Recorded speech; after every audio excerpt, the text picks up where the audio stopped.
So people are often surprised to hear that I moved to Canada when I was already 19 years old, which is technically no longer a prime age for language learning.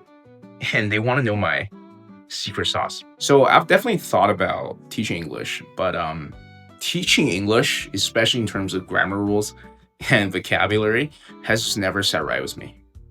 Because funny enough, English was actually my worst subject growing up in China because I hated learning grammar. I hated memorizing words, and I was terrible at English tests. But everything changed after I started treating English not as a subject, but as a language and as a key to a whole new world, new perspectives and new ways of thinking and existing.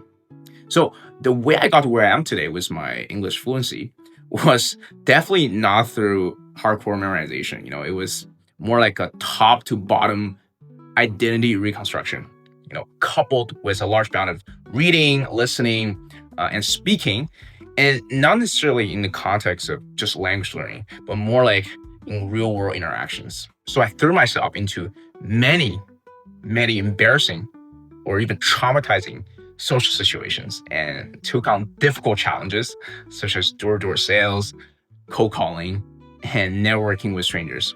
So through that process, I slowly sharpened my skills, and not just my language skills, but also my social skills, leadership skills, and sales skills.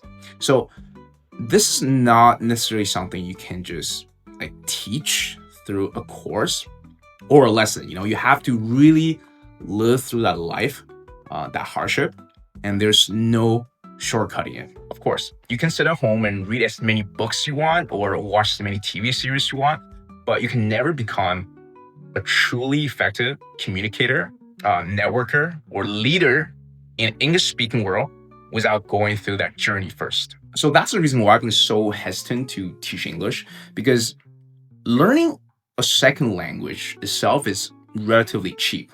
And what's truly difficult is learning how to navigate a foreign world with ease and confidence. So that being said, I do have a system, a new operating system, a framework.